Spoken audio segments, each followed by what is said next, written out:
traen los portafolios y damos prueba. Hoy terminamos con biomecánica y hasta hoy ya lo hacemos. Prueba de biomecánica osteomuscular, de hoy en 8. Traen los portafolios, ¿sí? No sabemos ya después de eso qué pasa. Quedamos listos para el examen hasta donde avancemos.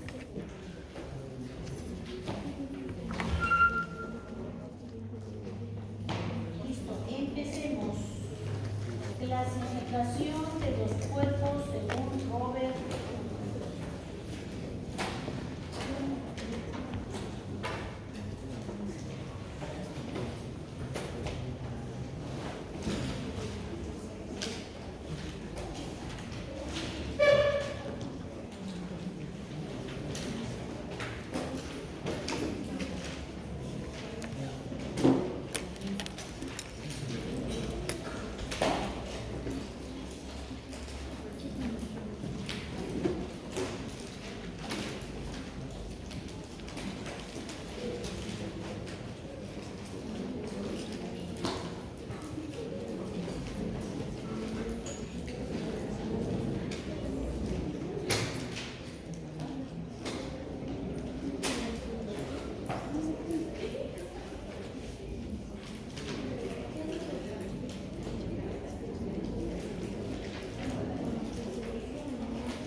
Sí, se van a acabar. A ver, atención chicos, ¿no? Vamos a hacer lo más sucinto posible.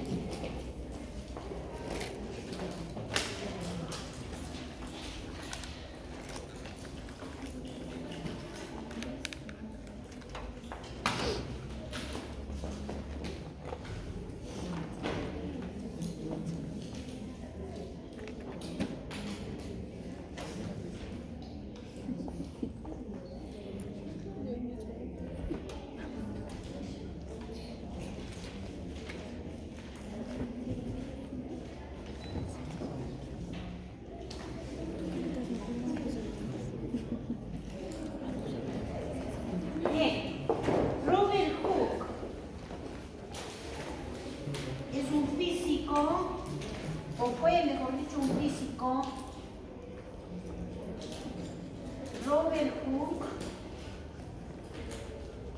fue un físico que dio un gran aporte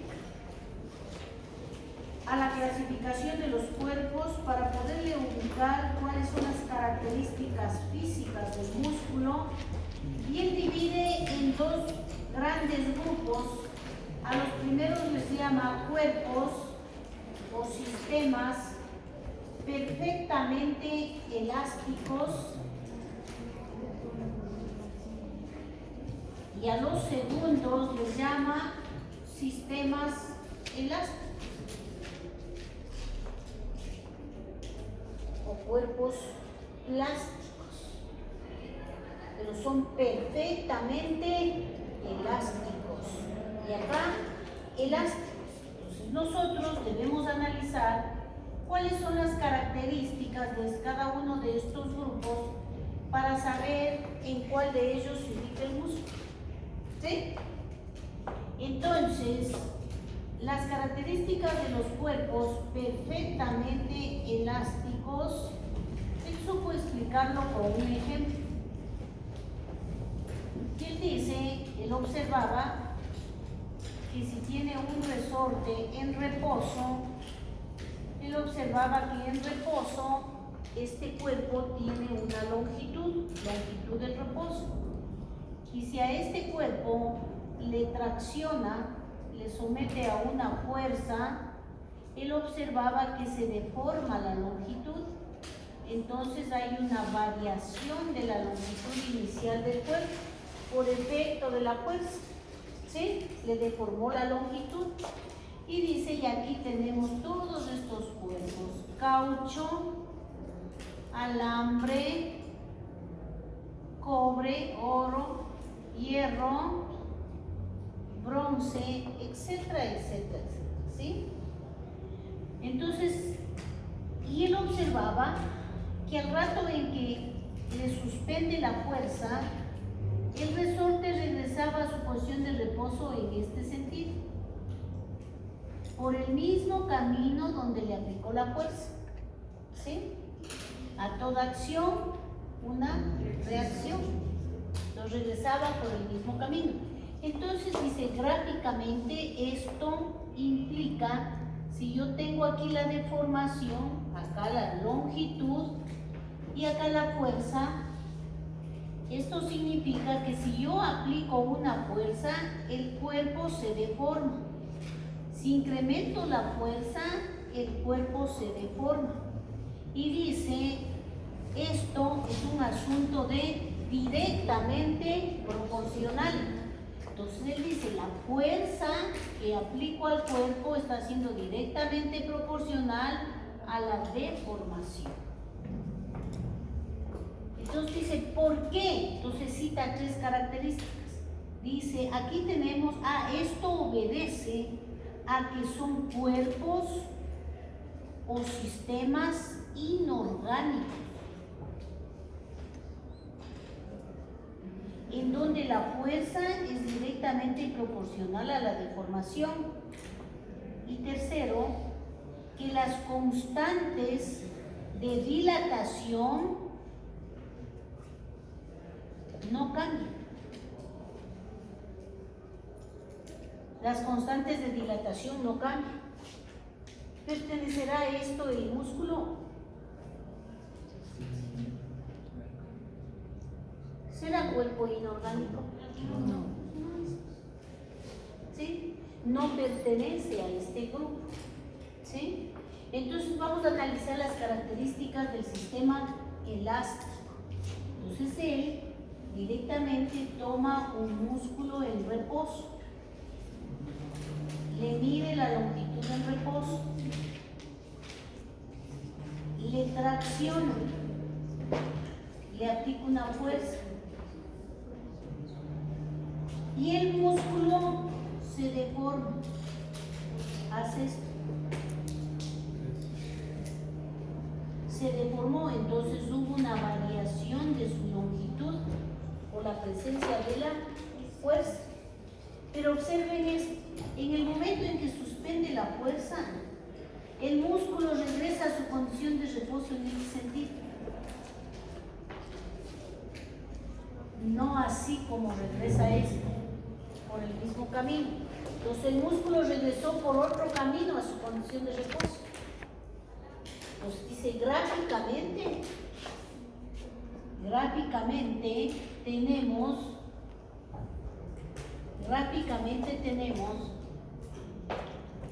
dice, estamos viendo aquí el comportamiento del músculo es directamente proporcional, sí, pero hasta un límite de fuerza. ¿Cuál es la fuerza? 120 newtons. ¿Sí? A partir de ahí, ¿qué pasaba? O se rompe o cede la longitud de la fibra, cae en deformación permanente. Quiere decir que cedió la longitud, ya no incide la fuerza. Entonces, ¿será directamente proporcional la fuerza a la deformación? No, la fuerza es inversamente proporcional a la deformación. Entonces se trata de cuerpos o de sistemas, ¿qué será? Orgánicos, en donde la fuerza es inversamente proporcional a la deformación. ¿Y qué pasará con sus constantes? Cambian. Las constantes de dilatación cambian. ¿Sí? Entonces el músculo es un sistema elástico que cumple estas 3 características. Pues ahora sí vamos a analizar esto, las propiedades elásticas de los músculos, porque es un sistema elástico. Y dice, la acción del impulso nervioso da lugar a la liberación del calcio. ¿Y a qué conlleva esto? A la formación de los puentes, ¿no es cierto? Pero la contracción es un proceso gradual.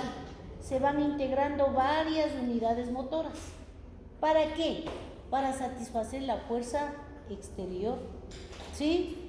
Entonces decimos que el músculo puede desarrollar fuerza al contraerse, al extenderse, ¿no? Viene la etapa de relajación. La sumación o integración de varias unidades motoras para satisfacer la fuerza exterior, ¿sí?, se puede conseguir de dos maneras. O sea, yo quiero levantar esto. Con una sola unidad motora no abastece. Debe haber otra integración de otras unidades motoras. Pues vamos a conseguir aumentando el número de unidades motoras que se contraen de manera simultánea y aumentando la frecuencia de contracción. Entonces, ¿qué quiere decir esto?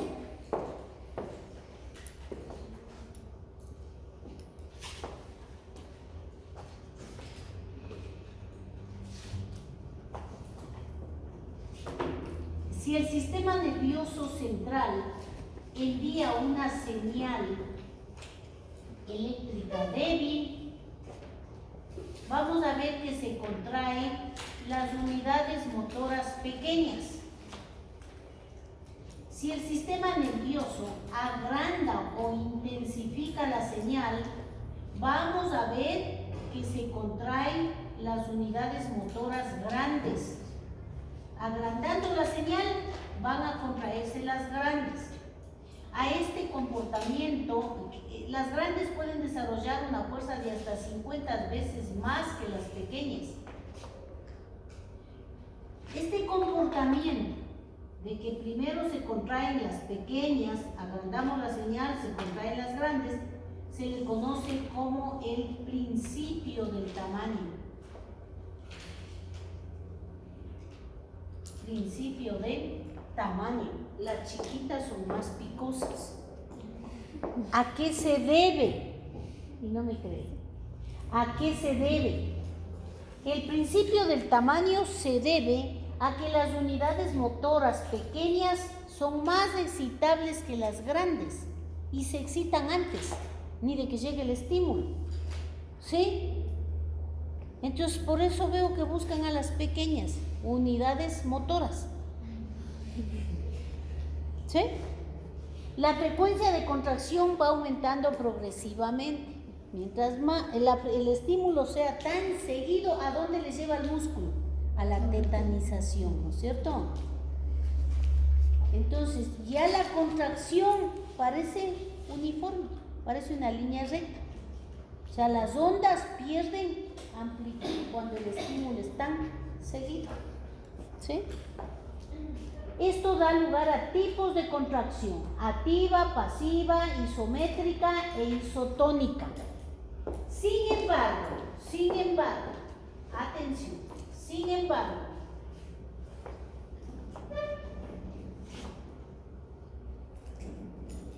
explique gráficamente el fenómeno de histéresis muscular. Sin embargo, dice, el comportamiento muscular en el estado de la carga. Carga es presencia de fuerza. En la extensión.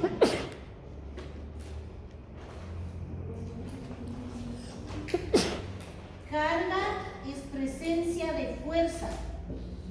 En la extensión, presencia de fuerza. En este punto A, cesa la fuerza.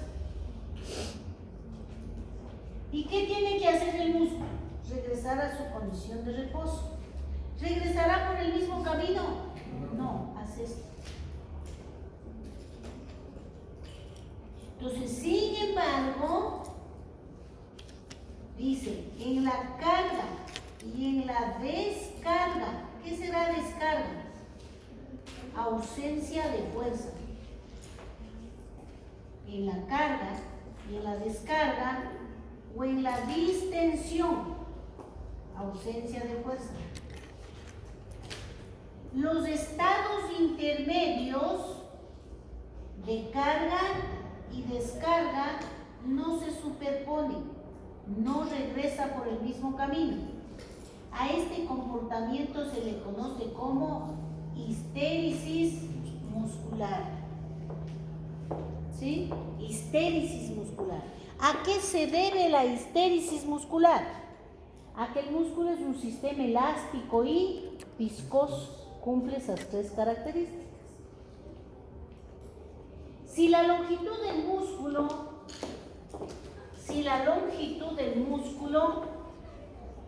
estriado en reposo puede llegar a duplicarse sin problemas de ruptura. El músculo estriado. El músculo liso puede llegar a triplicarse sin problemas de ruptura. Entonces, quiere decir que si L es la longitud de la fibra en reposo, si L es la longitud de la fibra en reposo, y vamos a observar esto, si L es la longitud de la fibra en reposo, L es la longitud de la fibra en reposo. Esto quiere decir que el músculo puede contraerse en una contracción normal hasta 0,66 de su longitud. O sea que se contrajo acá. Pasa la contracción y puede regresar a su condición de reposo. Si es que el músculo tiene una contracción fuerte, puede disminuir la longitud hasta valores menores de 0,66, o sea, puede venir hasta acá, que todavía regresa a su condición de reposo. Pero si el músculo se contrae al 1/3 de su longitud o 0,33 de su longitud, en este punto, quiere decir que su longitud de reposo vino hasta acá, hasta el 1/3. Aquí ya no puede regresar a su condición de reposo. Aquí, en este estado, el músculo quedó contraído. Ya no puede regresar a su condición de reposo. Entonces, a este estado se le conoce como el estado delta o de Ramsay-Strix.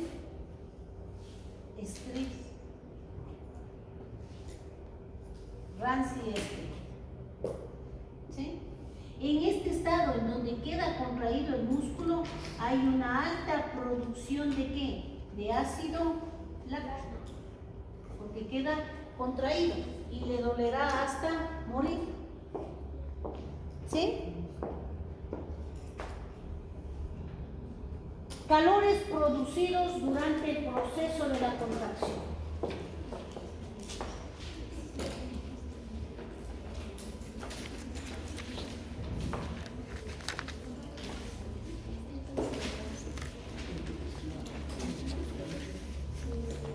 Calores producidos durante el proceso de la contracción. Atención.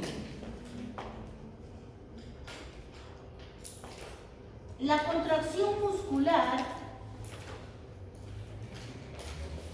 es un conjunto de reacciones químicas y por eso le conocimos como un sistema de alta entropía o calor. ¿Sí? Esto quiere decir que en todos los estados que se encuentra el músculo, disipa calor. El calor en función del tiempo, y como es un conjunto de reacciones químicas, el transcurso de la reacción química. En todos los estados el músculo va a disipar calor. El primer calor disipado, los calores se van a llevar a cabo en dos fases. La una llamada fase de contracción y la otra llamada fase de recuperación.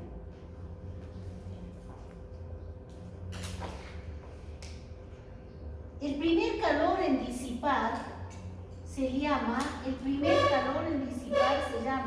calor de reposo, que obedece a las reacciones químicas para mantenimiento del músculo en esa condición. Este calor de reposo es una pequeña fracción, 2 calorías por cada kilogramo de masa muscular durante un minuto. Y este es un valor constante, pero durante un minuto.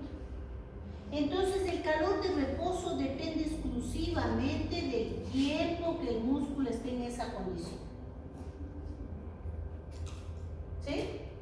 ¿Está claro hasta acá? Pero si yo quiero saber el calor de reposo de una masa muscular de 3 kilogramos en un tiempo de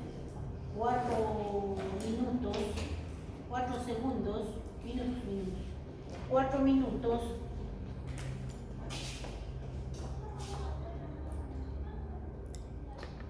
si yo sé que durante un minuto y por 1 kilogramo, ¿cuánto disipa? 2. Entonces quiero saber por 3 kilogramos y por 4 minutos.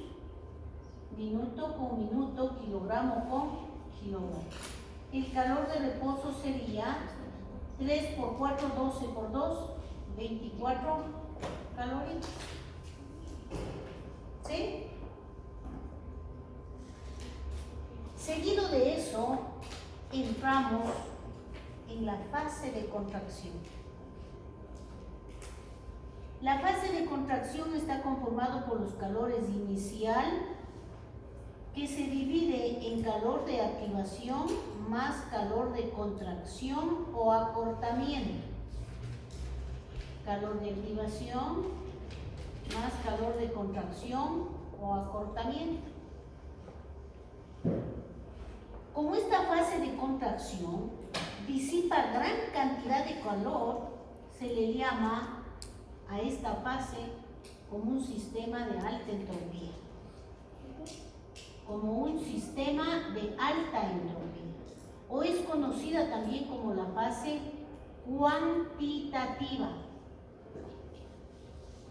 cuantitativa o de alta entropía. Mientras que acá es conocida como la fase de baja entropía o fase cualitativa.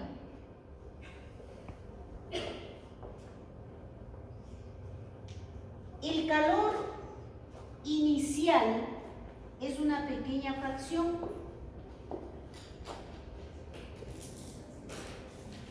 Tres calorías por cada kilogramo de masa muscular. El calor inicial depende de la masa muscular. Igual si quiero saber de 5 kilogramos de masa, si por 1 disipa 3 por 5 kilogramos, ¿cuánto? El calor inicial, 15 calorías. ¿Sí? Seguido de esto, el calor inicial se divide en calor de activación más calor de contracción. El calor de activación es liberado con la llegada del estímulo antes de que aparezca un acortamiento visible del músculo. El calor de activación le calienta al músculo. Le calienta, le tiene caliente para un estado de listo para la contracción. El calor de contracción depende de 3 factores.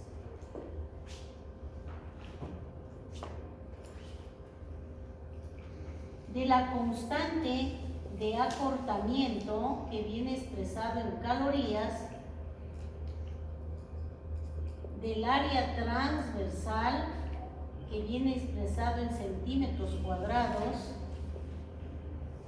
y de la longitud de acortamiento que viene expresado en centímetros. ¿Qué quiere decir esto? Ejemplo.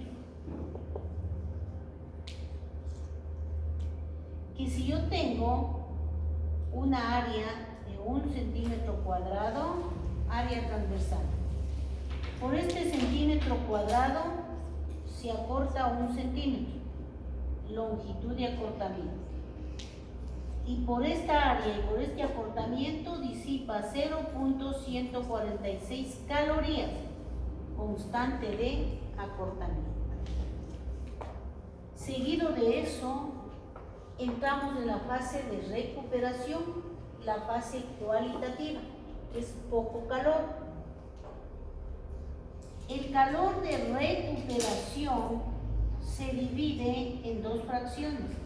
El calor de relajación o relajamiento y el calor de recuperación propiamente dicho. Y el calor de recuperación propiamente dicho. Pero estos calores no es cuánto, ¿sí? Sino es una fase cualitativa. Es pequeña cantidad de calor que se disipa en este proceso. Entonces, como ustedes ven, el músculo disipa gran cantidad de calor en cada etapa. Entonces, ¿qué podemos hablar del rendimiento muscular?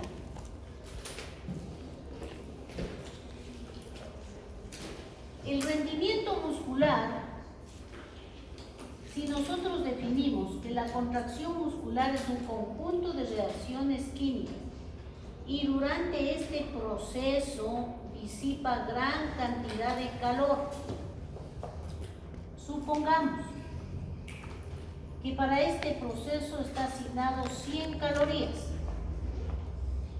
De estas 100 calorías estamos observando que del 75 al 80% de esa energía, ¿en qué está disipando? En calor. ¿Qué queda para que el músculo realice trabajo efectivo? Del 20 al 25% para realizar trabajo. Entonces, ¿qué podemos decir del rendimiento muscular? Que es bajo. El rendimiento muscular es sumamente bajo. No le permite un trabajo eficiente del músculo. Hasta aquí la prueba.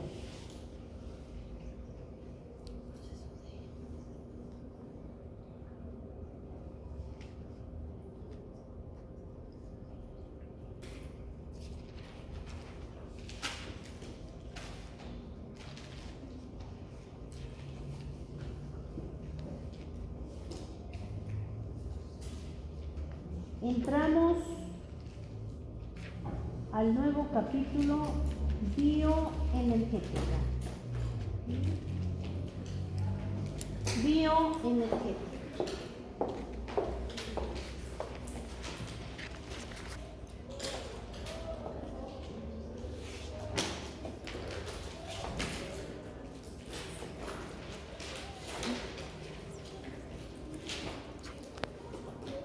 Capítulo conocido como bioenergética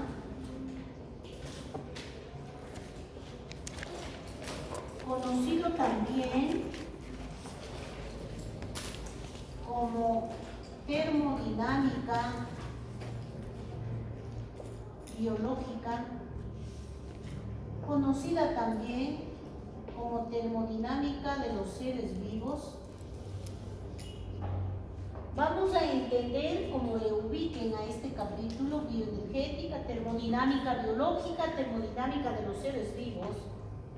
Las 3 identificaciones nos van a permitir analizar los cambios, las variaciones que toma la energía en el mundo de los seres vivos.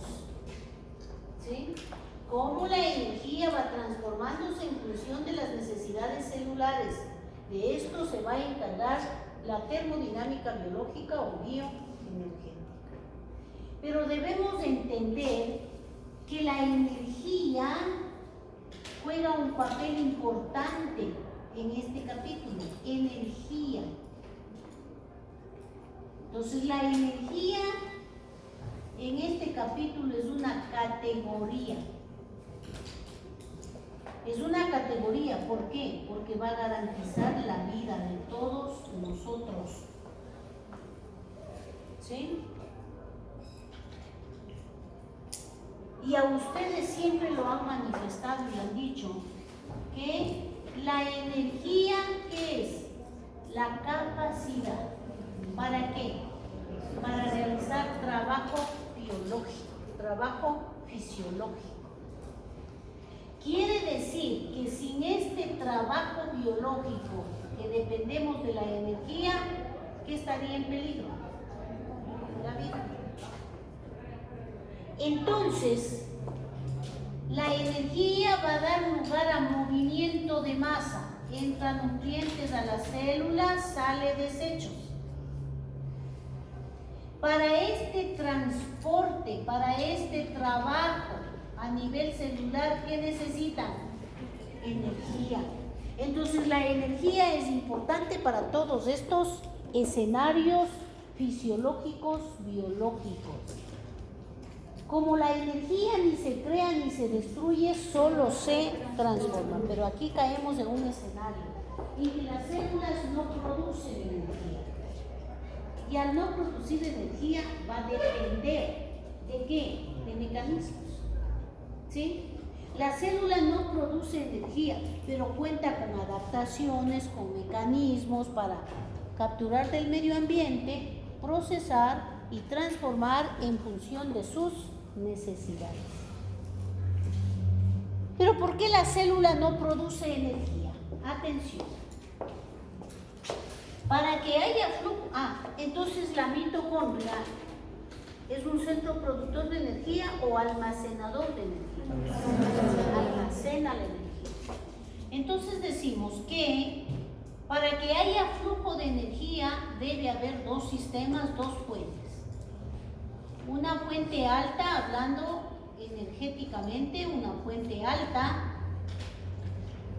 ¿a dónde va a emitir la energía? A una fuente baja de energía. ¿Hasta cuándo? Hasta cuando llegue a un equilibrio energético de los sistemas. Pero para que esto ocurra es necesario que haya gradiente. Para que haya flujo tiene que haber gradiente. ¿Gradiente de qué? De presión, de concentración y de temperatura. ¿Hay gradiente de presión? Sí. ¿Hay gradiente de concentración? Sí. ¿Qué no hay? Gradiente térmico, porque es igual temperatura. Entonces no puede producir energía porque falló esto. Entonces la célula es una máquina isotérmica. Igual temperatura. No hay gradiente, no puede producir energía. La energía se va a necesitar para todo lo que nosotros nos imaginemos a nivel de los seres vivos. La energía es necesaria para la vida, para la contracción, para la mitosis, para la propagación del impulso, para la fabricación de moléculas, para todo lo que nosotros nos imaginemos. Entonces la célula, para tener lista la energía, ¿qué va a activar? Un mecanismo. ¿Cómo se llama ese mecanismo? El metabolismo. El metabolismo que lo va a realizar en sus tres etapas. ¿Dónde hay el mayor crecimiento de la energía? ¿Dónde crece la energía? ¿Con el metabolismo? La célula va a utilizar el metabolismo para cambiar la energía. Entonces, ¿dónde hay máximo crecimiento de la energía? En el anabolismo. ¿Dónde se conserva la energía? En el metabolismo intermedio. ¿Dónde se consume, se degrada? en el catabolismo. ¿Sí? Entonces vamos a entender que en cada transformación energética siempre va a haber desperdicio de calor. Todo sistema, así esté en reposo, va a haber desperdicio de energía, y es del calor de todo sistema, que es producto del choque molecular. El trabajo celular, otro mecanismo, resulta de procesos de oxidación de los alimentos, ¿sí? En una serie de reacciones sucesivas, ¿cierto? Y ese es el ciclo de Krebs, que deben haberles dado ya en el film, el ciclo de Krebs. ¿Quién lo había visto? ¿Ya lo vio? Entonces el ciclo de Krebs, ¿no es cierto? Entonces dice, el ciclo de Krebs está ubicado en la mitocondria.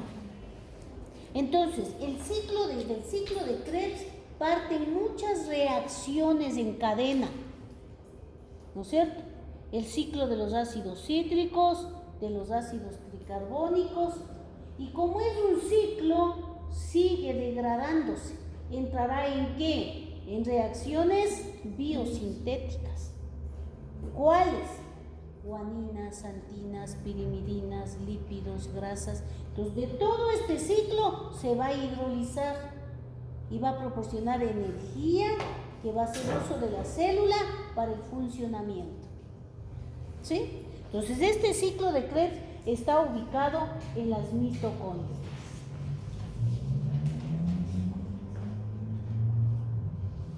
La energía, entonces, va a estar presente y le dice, va a garantizar a la célula. La energía va a garantizar a la célula. Dice, yo, célula, voy a estar presente en lo que tú me digas. Es más o menos como los hombres. Voy a estar presente cuando tú me necesites. Voy a dar lugar a las reacciones necesarias para que ocurran todos los fenómenos biológicos. Voy a transformarme continuamente para garantizar tu vida. Pero la célula, así como nosotras no les creemos, porque como la célula no produce energía, ¿qué tiene? Que depender. Y nosotras no queremos depender de nadie. Entonces, ¿qué tenemos que hacer? Dicen, no, yo a ti no te creo, mejor te exijo dos cosas. La célula exige que la energía esté lista para ser utilizada en el sitio y en el momento adecuado. Y segundo, que transforme continuamente en otros tipos de energía según las necesidades orgánicas. Y al final de todo esto, ¿qué terminan diciendo ellos? Sí, sí, ya. Sí. Sí. Pero piensan un minutito y dicen, ¿cómo le satisfacemos a estas locas células? Dice, bueno, nosotros nos solucionamos el problema, que se encargue de satisfacer sus necesidades a esta pelada, la termodinámica biológica. Pues la termodinámica biológica se va a encargar de todos estos procesos. Se va a encargar del origen y las variaciones de la energía. Se va a encargar de las fuerzas químicas que intervienen en las reacciones. Y se va a encargar de los estados de equilibrio que tienen lugar a nivel celular. ¿Cómo? Dice, te voy a explicar los cambios que van a tomar la energía en los seres vivos. Te voy a explicar en 3 principios.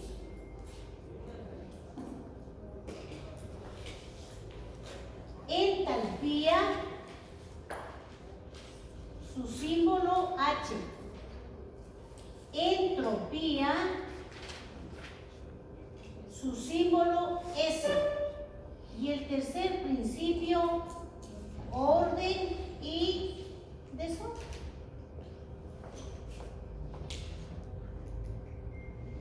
¿Sí? Orden y desorden. Y dice, y para que estés mejor relacionado, La entalpía tiene relación directa con el orden de